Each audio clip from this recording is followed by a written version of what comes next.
You guys want some crazy good looking azaleas? Is this what your azaleas are looking like? Sad and helpless?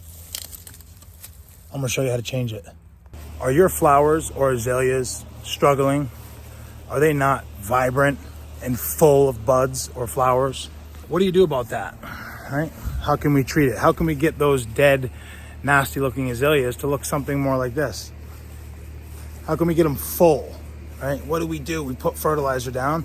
We've done all these crazy things and nothing seems to work. We've used Miracle-Gro. We've been on Google, but how do we get them to look like this? Well, I'm gonna teach you how. Stick around to the end because there's gonna be tips all the way up to the end of this video. And 3, 2, 1, here we go. So if you want your azaleas to look like this, hold the phone. There's something you must understand. There's something in my beard. No, just kidding. There's something you must understand.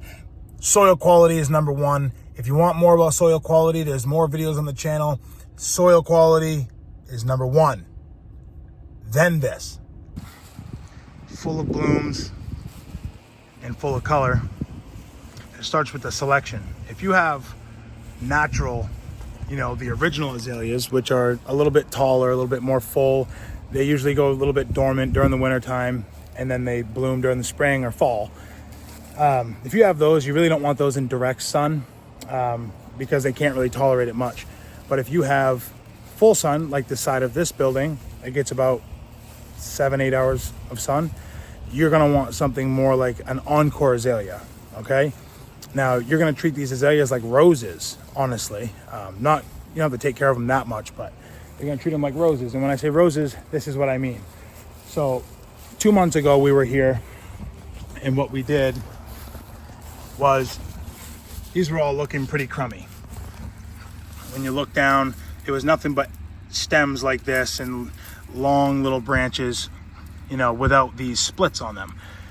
And what we did was, you don't head them per se, because that's like a rose. These aren't roses. You treat them like roses, but not 100%.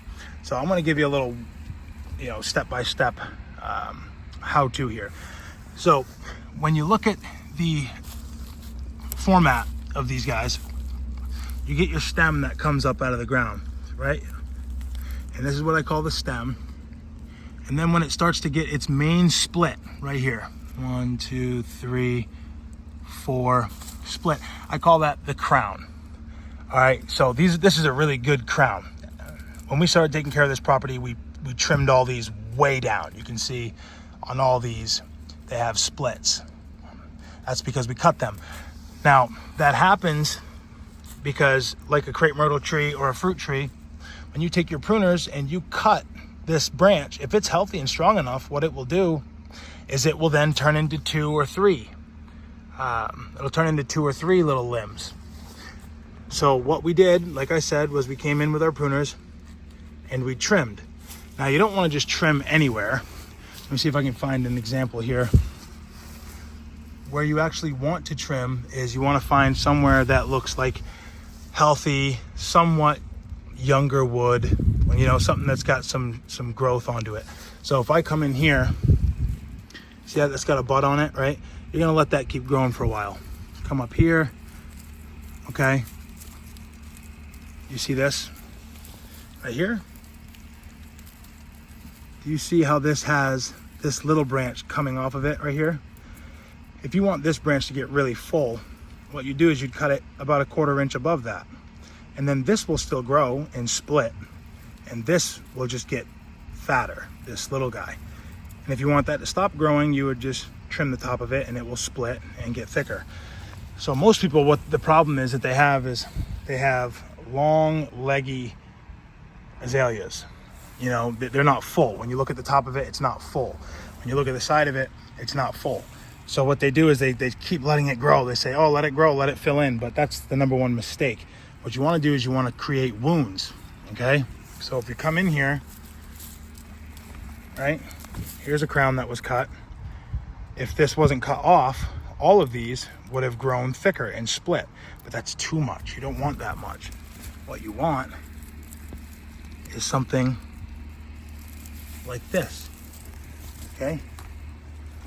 Where this was just a long, skinny branch And we knew that we didn't want these taller than the window right there. So we cut down about 6 inches, which would be right here.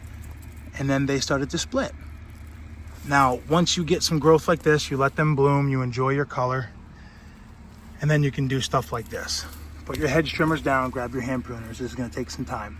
So you have 1, 2, 3, you got all these parts of the crown.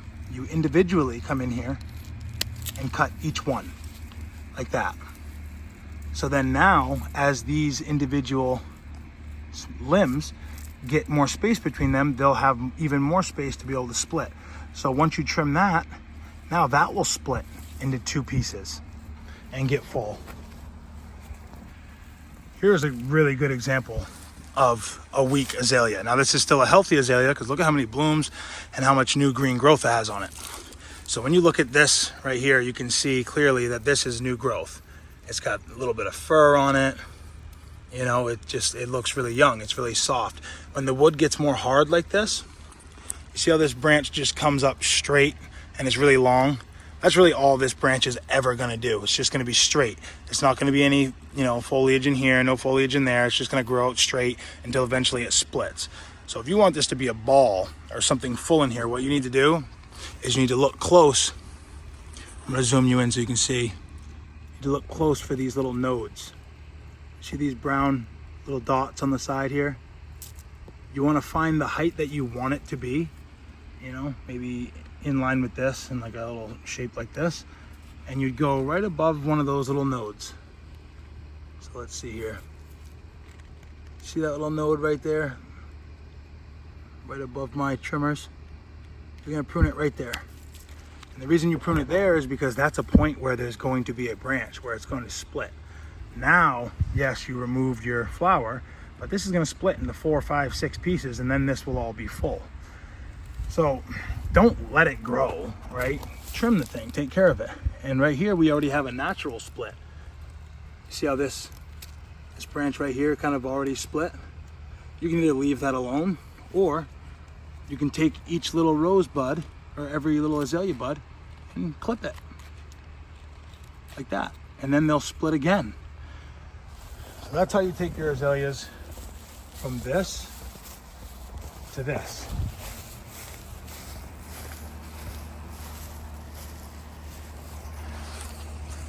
If you guys want to see way more videos like this on how to take care of shrubs and plants and flowers here in Florida, subscribe to the channel, look through the videos, you'll find tons. Take care.